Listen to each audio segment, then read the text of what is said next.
Welcome home, brave heroes. I'm Ash, this is HeroQuest, and it's time once again for another episode of the podcast-styled BwodeCast. This time, we are talking yet again about HeroQuest, and I'm so happy that there's always so much content to be talking about. There's so much always happening that we can delve into. That is a really healthy, good thing, that there's always something going on officially at the official level with Avalon Hill or with speculation surrounding stuff. And it's just nuts that we're able to maintain this boil, this hype boil. This will be graphically minimal. I will have my Discord in the background, the BwodeCast Q&A channel, as always, for topics like this.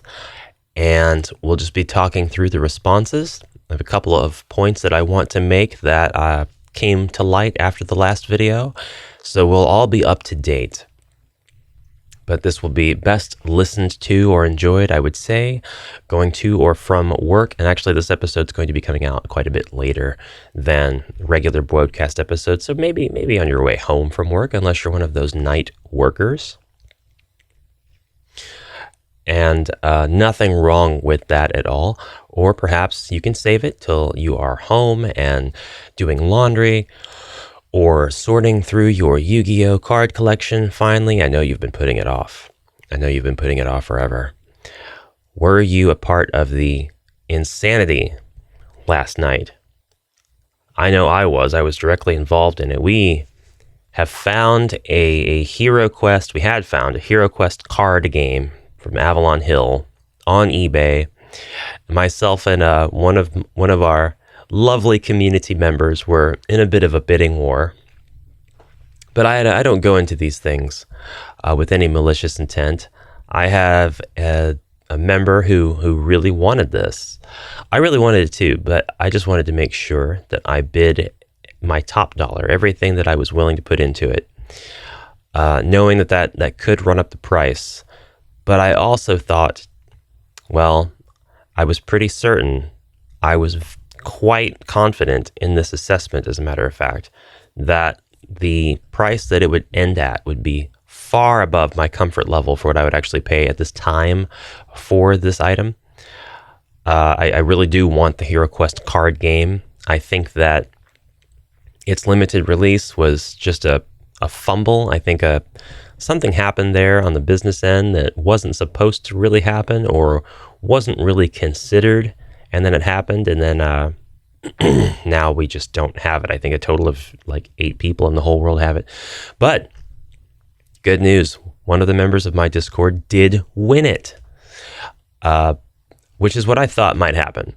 But I really knew it was going to come down to the Discord member and a third person and or more other people who were willing to really spend a lot of money to get it.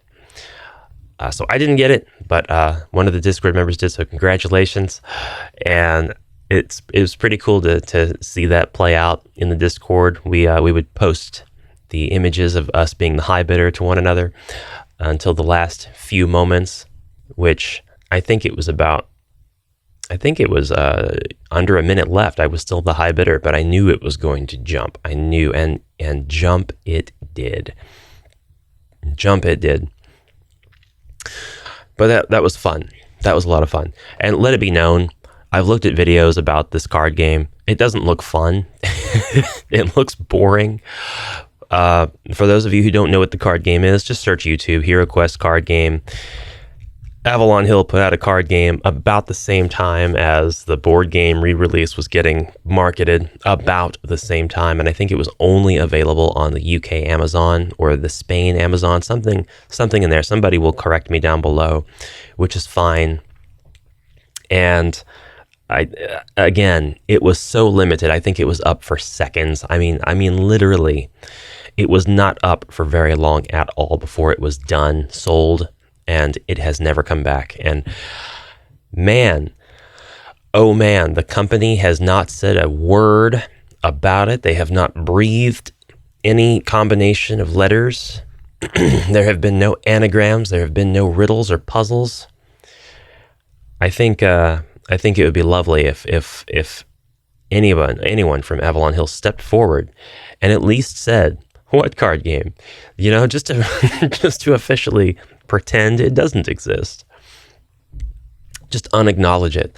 I will get it one of these days. I will get it one of these days and add it to my collection. It'll be the dumbest thing in my collection.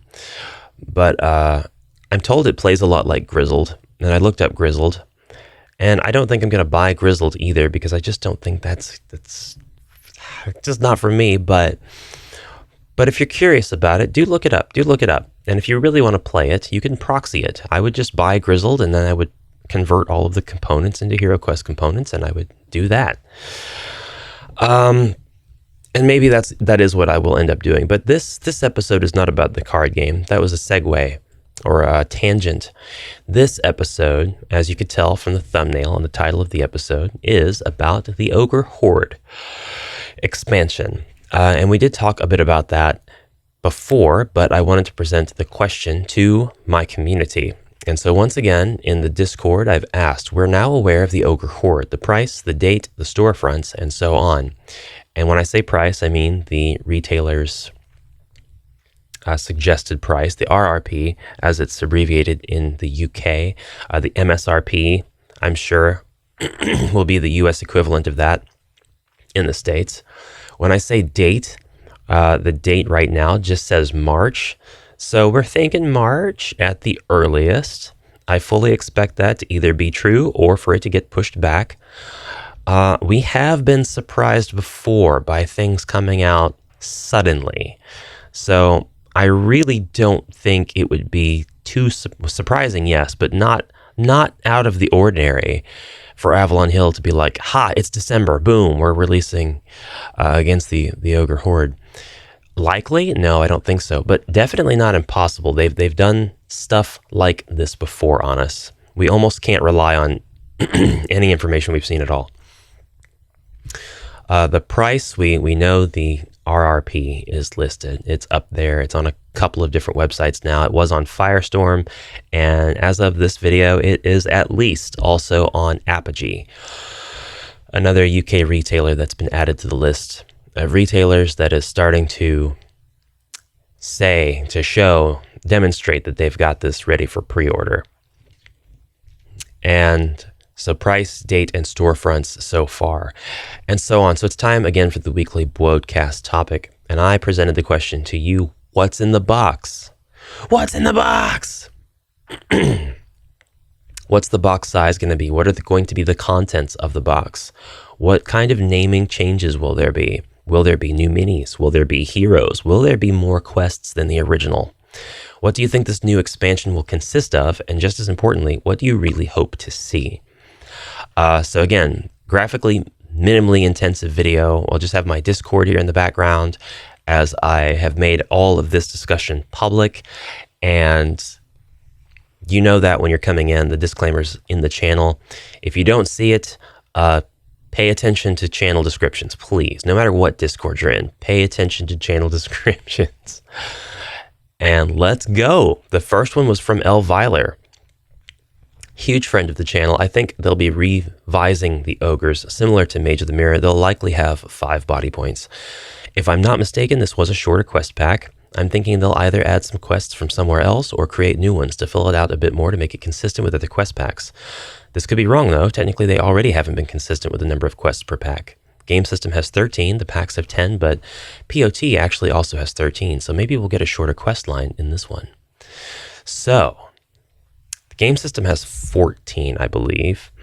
A lot of the packs do have 10, but the classic, what he's referring to here, the classic Against the Ogre Horde has 7. And Wizards of Morcar, which is another expansion that so far has not received any leak or any, the rumors are out there, the speculation's out there, but nothing based on anything official.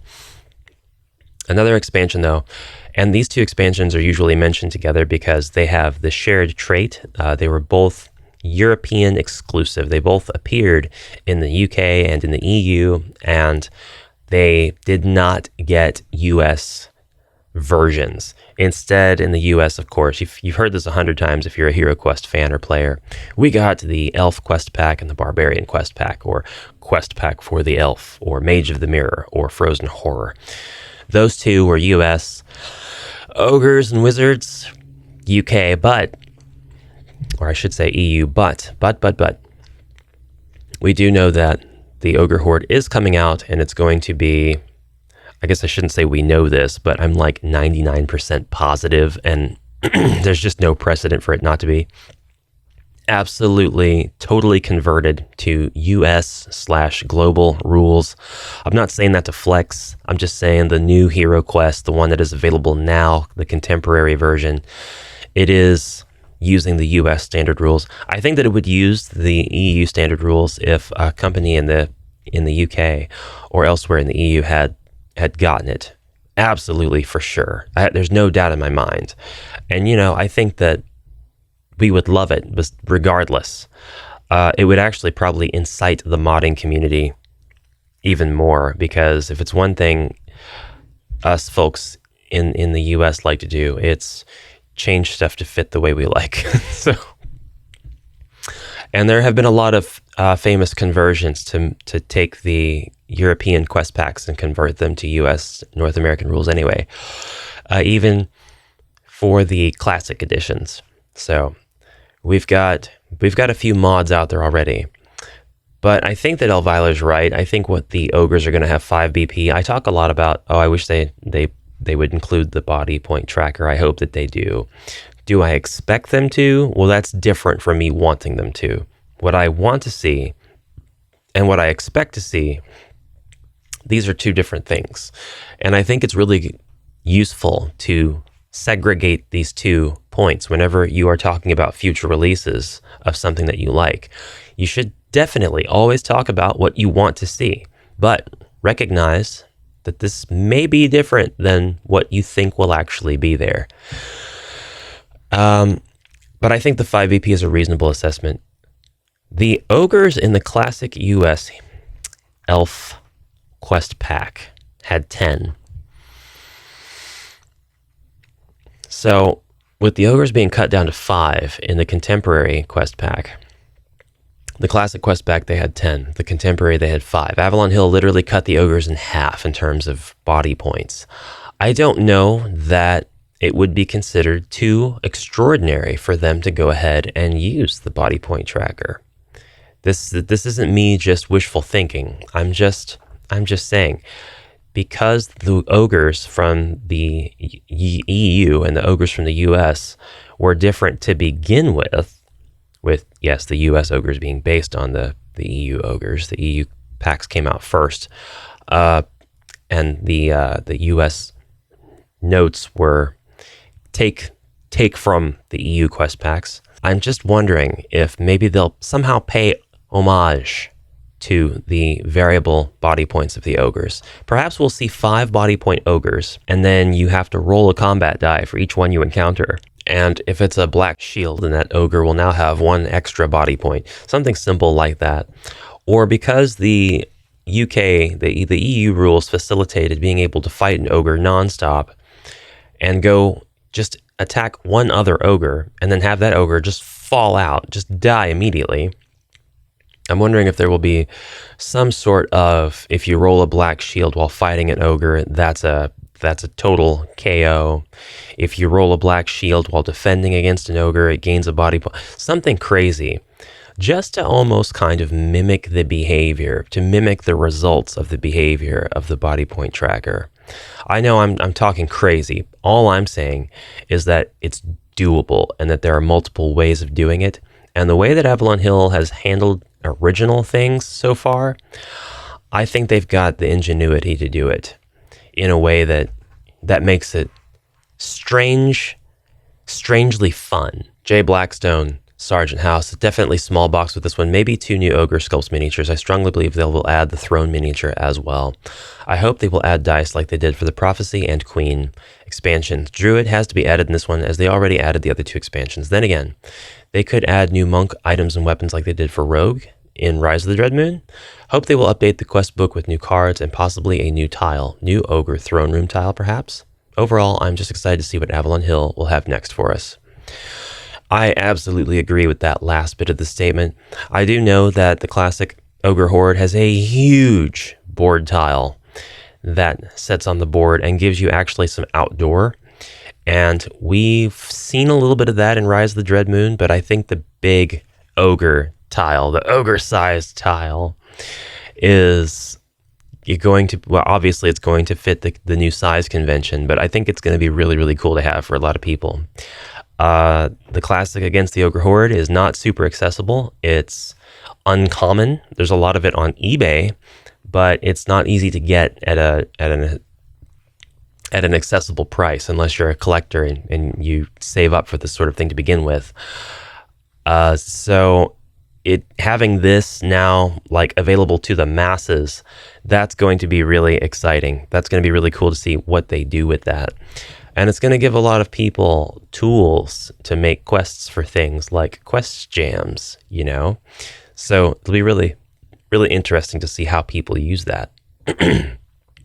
And yes, that was a double-sided tile.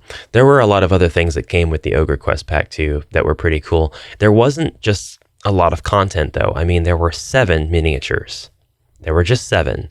4 of them were ogres, which we've seen what that sculpt is going to look like because they were the same ogres used in Mage of the Mirror, and I just don't see any reason for Avalon Hill to deviate from that convention, nor to spend extra money on a sculpt that they already have. So we're going to see that. But then we're going to see the 3 unique sculpts from the stronger ogres in the classic expansion. Some folks commented and asked in my last episode if they were bosses, if they would be bigger. They weren't in the classic, no. They were the same size ogres. In fact, at least one of them didn't look as threatening as your stock ogre, your regular variable body point tracker ogre.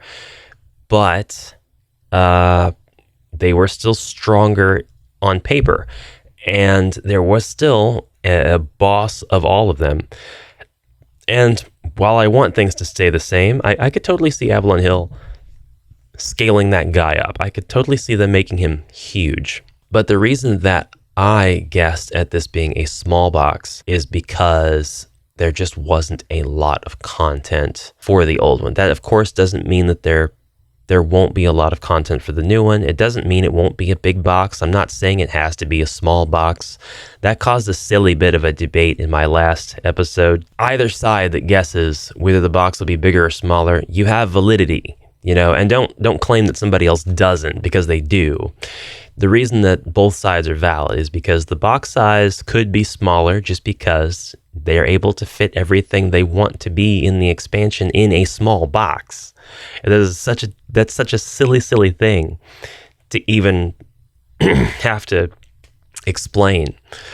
And if it's a big box, it means there's a lot of content and that they need to fit it all into a big box because it won't fit into a small box. But the reason that I guessed small box is because I thought that's all the content they were going to need. The price point is a thing of contention because the really early expansions, the Keller's Keep and Return of the Witch Lord, yes, they had a price point that was lower, but the larger box expansions have a price point that's not too much bigger.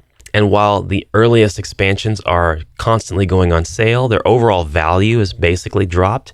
It can be easy to look at them and say, yeah, it's not as cheap as those, so it's definitely going to be a bigger box. So the convention lies in both sides. It could be either way. It could be that materials are getting more expensive, and so smaller boxes are going to be more expensive. In what universe would we pay what we pay for the character expansions for any other game? Are they worth it for the game that we love the most? Is the price point for the Rogue and for the upcoming Monk, and even for the Knight, if it had gone on to be mass-produced and it was always available at that price, are those prices that are worth it? I don't know that they're worth it for everybody. And in fact, there have been some viewers who have commented saying, there's no way, $16 for 2 minis and some cards, I'm not doing it. And let me tell you, That's fine. That is a fine, good thing that somebody steps forward and says, I'm not going to pay for that. It doesn't have to be met with, well, don't buy it then. Or, if you don't like it, don't buy it. No, this is a great thing for the company to see. If they're paying any kind of attention, and I'm sure that they are paying some degree of attention, it's a good thing for them to see what people aren't willing to spend and what they're going to criticize in terms of price. Maybe they can adjust that further, or maybe they can add more content. And maybe that's already happened because the monk has a bit more content with it than our previously released character expansions. The monk has 8 cards instead of the standard 3 abilities. And the cards are double-sided. I mean, technically every card everywhere is double-sided, but I mean, these have functions. I do acknowledge that, they're not having to release 2 different forms of skill cards because they don't have to worry about updating the visuals of the hero's gender on the cards like they did with the knight. So it's not like there's a lot of extra content here. It's a pretty insignificant amount of extra content, but it is technically more. So that's why I bring it up. And the other side of it is maybe materials could cost more, of course, and maybe logistics and perhaps new manufacturing practices or partnerships, because these things do change over time. Time is the great equalizer. Perhaps that could have gone up, but negotiations, because of lasting partnerships or contracts that may have been written, have allowed Avalon Hill to shake hands with certain distributors or manufacturers and get prices to drive way down. So, I mean, we could see a big box that costs less. We could see a small box that costs more. And this doesn't even really warrant a huge discussion, but I know that people are interested and I am interested. So I do talk about it because, if it's a small box, it could be jam-packed with ogres, the rule book, a couple of tiles, some cards, and that's it. But if it's a big box, maybe it has a lot of stuff we'd never thought about this expansion having. A lot of flavor stuff, a lot of stuff that doesn't necessarily have to be in it, but is included because Avalon Hill loves us and they want us to be happy. Right, Avalon Hill? So I'm absolutely in agreement that we're going to see a throne, and it's going to be plastic. It's going to be a big chunky throne. Maybe we'll even be able to set the ogre in it. And maybe I'm pretty sure you can set the old ogre into the old throne. And for those wondering, yes, a cardboard furniture cutout did come with the classic Ogre Horde X pack. You were able to fold it and place it into the classic throne plastic pieces with the old HeroQuest. You had to take the rod out of the middle of one of your tables to get it to snap together correctly. But you would have the left side of your small HeroQuest base game system throne, the right side of it. The middle peg would be from your table, and then the cardboard bit would be from the Ogre Horde. And it was like this because it made the throne very wide for a nice wide ogre bottom. Get back to the comments. 24 minutes, and I've read 2 comments. Bohemius, Elviler, Jay, talking about size of the box. Ribby, I'll be happy with the book and a few variant ogres. What I'd like to see in the future is a pack with maybe another quest book and variants of the original lineup of monsters. An orc with big armor and a massive weapon, a skeleton spellcaster, ogre spellcaster. So deviating a little bit there, that's fine. Bohemius says a giant ogre, 4 square base like Frozen Horror. Yes, I could see it happening. I don't need it, but I could see it happening, and it's fine. Something to rival the Frozen Horror on my new board. We need that, I think. A 4 square base throne. Stone doors in real stone. And stone, like real stone. When you open the box and you take out the doors, they're made of actual rock.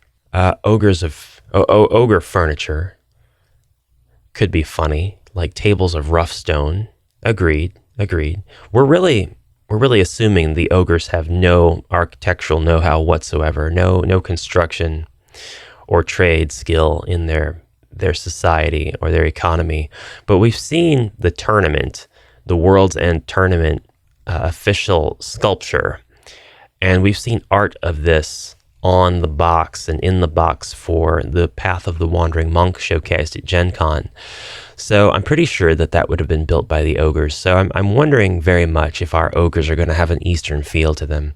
And somebody did point out that the Warhammer equivalent of these ogres was, in fact, kind of based in, I want to say, Mongolian culture. We don't see a lot of that with the HeroQuest ogres. We don't see the similarities. We don't see any cultural ties either in the art or in the text. We don't see any of that. But if you go deeper on the Warhammer side, you do see this Mongol inspiration, and it works. It looks great.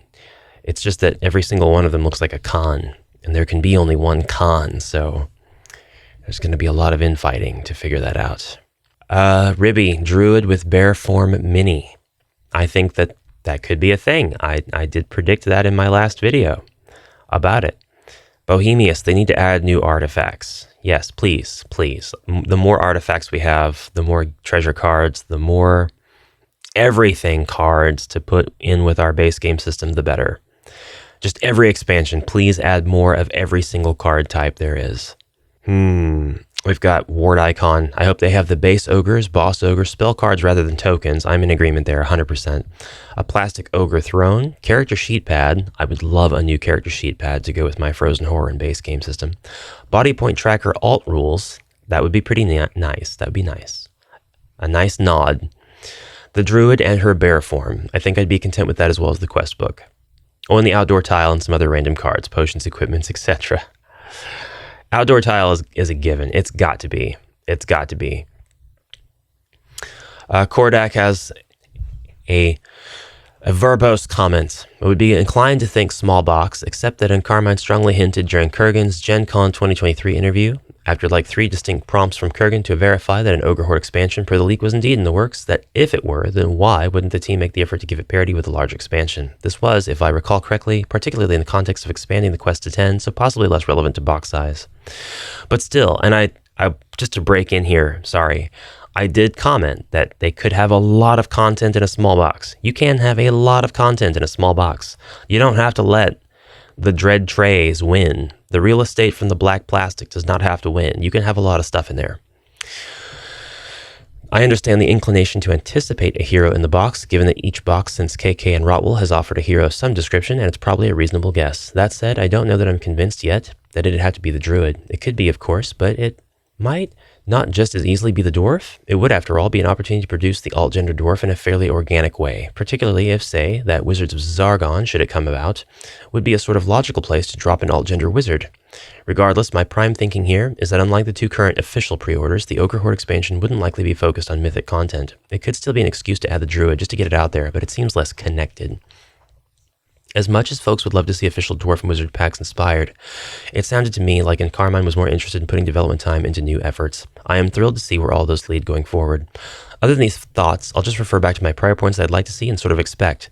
The possibility of portals and doors, a throne, and hopefully spell tokens converted to spell cards. Yes, another one for tokens to cards.